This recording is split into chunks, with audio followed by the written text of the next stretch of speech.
We all see the big, flashy sources of negativity out there, the crime on the news, the global conflicts.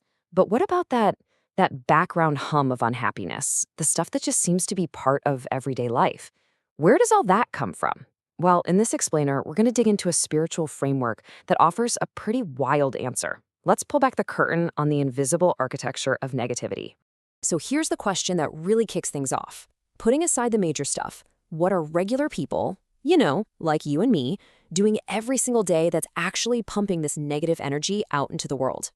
The answer, at least according to our source material, is a lot more personal and honestly a lot more interesting than you might think. Okay, so let's get right to the source of the problem. According to this viewpoint, it's not always about some big evil plan.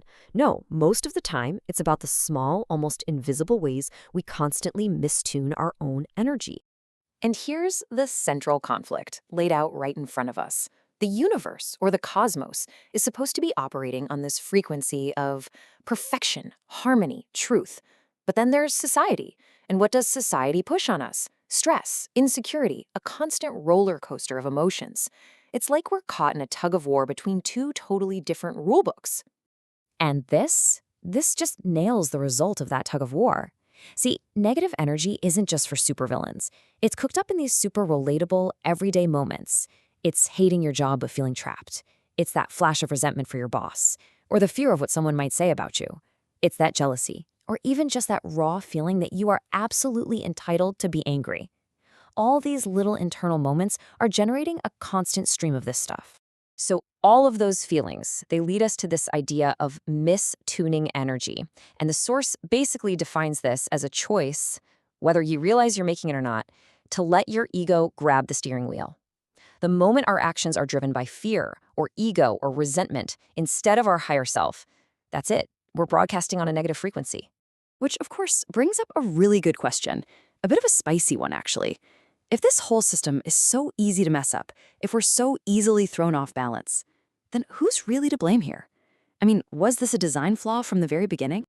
This quote just perfectly captures that frustration, doesn't it? It's basically saying, look, if we were supposed to be perfect, why does it feel like we were completely set up to fail?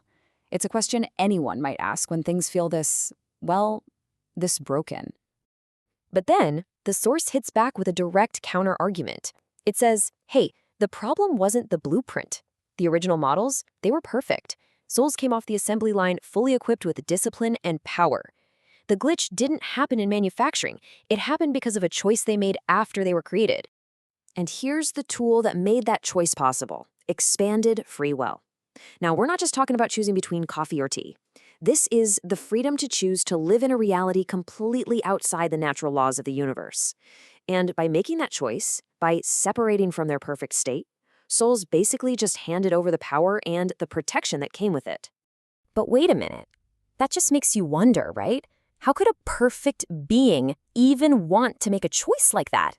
Well, the source gets into the nitty-gritty of it, and it points to a strange imbalance that was there even inside of that perfection. I mean, this is the real head-scratcher. It's the core of the paradox.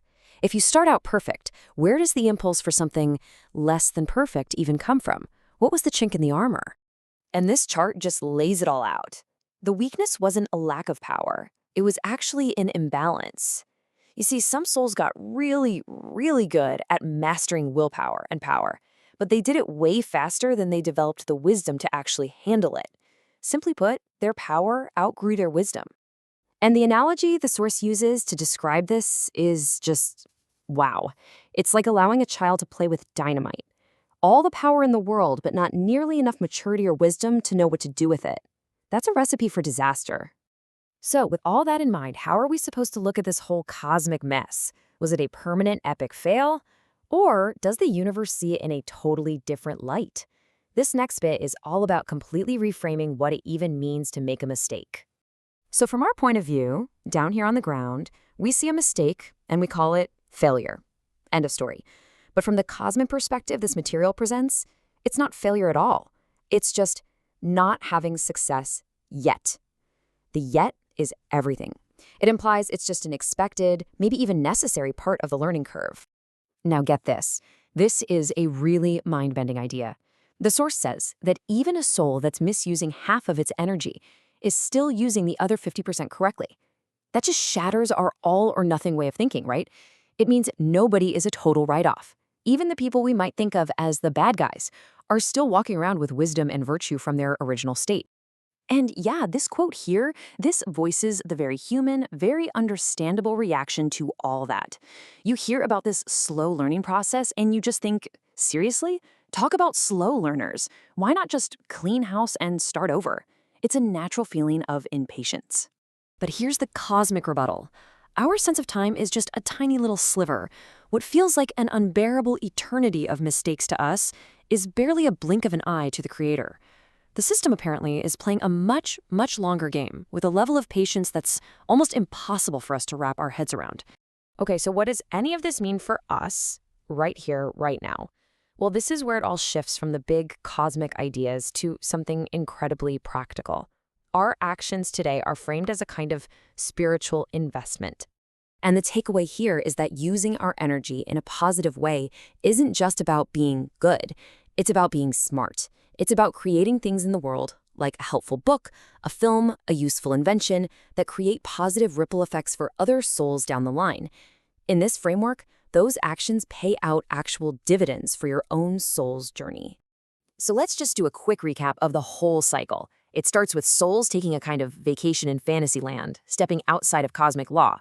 That creates this dense, untuned energy that acts like a powerful magnet, which then pulls the soul back into a physical body over and over again.